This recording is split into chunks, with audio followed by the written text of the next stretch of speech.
안녕하세요. 토비입니다. 비트코인 현물 ETF가 2달 가까이 이어지던 자금 유출을 멈추고 2주 연속 순유입으로 돌아섰습니다. 그런데 숫자를 하나씩 뜯어보면 단순히 좋아졌다고만 말하기엔 조금 복잡한 그림이 나옵니다. 어떤 날은 크게 들어오고 바로 다음 날은 다시 빠지기도 했습니다. 오늘은 이 회복이 진짜인지, 얼마나 꾸준한지, 그리고 비트코인 가격은 지금 어떤 자리에 있는지를 실제 숫자로 하나씩 확인해 보겠습니다. 먼저 얼마나 심하게 빠졌었는지부터 보겠습니다. 올해 5월 초부터 6월 말까지 미국 비트코인 ETF는 무려 8주 연속으로 자금이 빠져나갔습니다. 그 기간 13개의 펀드에서 빠진 돈만 82억 달러가 넘습니다. 특히 6월 한 달에만 44억 달러가 빠지며 역대 최악의 한 달을 기록했고, 이 여파로 비트코인 가격은 5만 8천 달러 아래까지 밀렸습니다. 이게 우리가 오늘 이야기할 회복의 출발점입니다. 변곡점은 7월 2일이었습니다. 이날 2억 2170만 달러가 순유입되면서 열흘 연속 이어지던 유출 흐름을 끊어냈습니다. 피델리티의 상품이 이 반전을 이끌었습니다. 그리고 이후 흐름이 이어졌습니다. 7월 6일부터 10일까지 한 주간 1억 9,700만 달러가 들어오며 8주 연속 유출 흐름에 공식적으로 마침표를 찍었습니다. 그런데 다음 주 숫자를 보면 힘이 눈에 띄게 빠집니다. 첫째 주 1억 9,700만 달러였던 순유입이 둘째 주에는 7,570만 달러로 줄었습니다. 절반에도 못 미치는 수준입니다.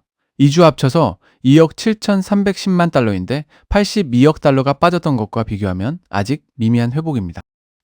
코인데스크는 이걸 이렇게 표현했습니다. 최근의 대규모 이탈에 비하면 여전히 하찮은 수준이라고요. 그리고 흐름이 계속 이어졌습니다. 7월 14일부터 21일까지 무려 엿새 연속 순유입을 기록했습니다. 이건 지난 4월 말부터 5월 초까지 있었던 기록 이후 가장 긴 연속 순유입입니다. 엿새 동안 들어온 돈을 합치면 약 9억 달러입니다. 이 흐름을 타고 7월 21일 비트코인은 66,459달러까지 올랐습니다. 올해 5월 이후 가장 높은 가격입니다. 그런데 왜 하필 이 타이밍에 자금이 몰렸을까요? 재미있게도 같은 날 두 나라에서 규제 관련 소식이 동시에 터졌습니다. 미국에서는 백악관이 클래리티 법안에 막혀있던 윤리조항에 합의했다는 소식이 나오면서 8월 국회 휴회 전 상원 통과 가능성이 높아졌습니다. 그리고 같은 날 러시아 국가두마에서도 포괄적인 암호자산 시장법이 통과됐습니다. 가상자산을 정식 재산으로 인정하고 러시아 중앙은행 감독 아래 거래와 수탁 체계를 만드는 법입니다. 9월 1일부터 시행됩니다. 미국과 러시아, 성격은 다르지만 둘 다 규제 불확실성을 걷어내는 소식이었고, 이게 같은 날 겹치면서 투자 심리를 밀어올렸습니다. 여기 재미있는 뒷이야기가 하나 있습니다. 가격이 갑자기 튀어오르니까 하락에 베팅했던 사람들이 제대로 당했습니다. 24시간 동안 2억 4,169만 달러치의 포지션이 강제로 청산됐는데, 이 중 대부분인 1억 8,250만 달러가 하락에 베팅한 숏 포지션이었습니다. 즉 가격이 오르니까 숏을 친 사람들이 손절하며 오히려 매수를 해야 했고, 이게 상승의 기름을 더 부은 셈입니다. 온체인 데이터에서도 흥미로운 움직임이 잡혔습니다. 크립토콘트에 따르면 최근 100개에서 1000개 사이의 비트코인을 보유한 중간 규모 지갑들은 77,800개를 팔았습니다. 그런데 같은 기간 초대형 보유자들은 오히려 66,700개를 사들였습니다. 즉, 코인이 시장 전체로 풀려나간 게 아니라 중간급 투자자에서 더 큰 손으로 자리를 옮긴 겁니다. 한 분석가는 이걸 두고 물량이 시중에 풀리는 대신 더 큰 손으로 옮겨가면서 실제 유통 가능한 물량이 줄어드는 효과가 있다고 짚었습니다. 지금까지 나온 숫자를 한 줄로 정리하겠습니다. 5월부터 6월까지 82억 달러 유출, 6월 한 달에만 45억 달러가 빠졌습니다. 7월 2일 2억 2200만 달러로 반전, 첫째 주 1억 9700만 달러로 8주 연속 유출을 끊었습니다. 둘째 주는 7600만 달러로 잠깐 둔화됐지만 그 뒤로 7월 14일부터 21일까지 엿새 연속 순유입을 이어가며 다시 힘을 냈습니다. 엿새 합산 약 9억 달러입니다. 방향이 갈수록 뚜렷해지고 있습니다.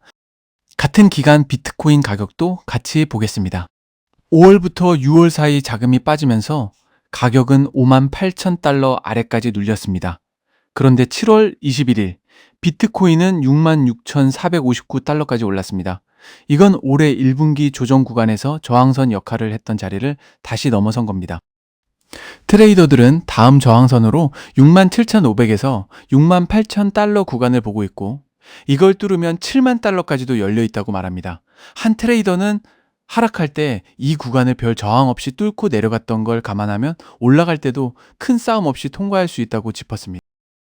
전문가들은 이걸 어떻게 볼까요? 블룸버그는 이 연속 순유입을 두고 코인 시장이 저점을 다지고 있다는 관측이 나온다고 보도했습니다.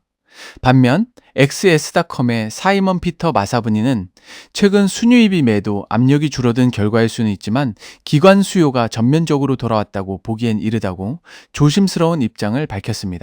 그는 상승 흐름이 이어지려면 비트코인이 65,000에서 65,500달러 구간을 지지선으로 지켜내야 한다고 짚었습니다.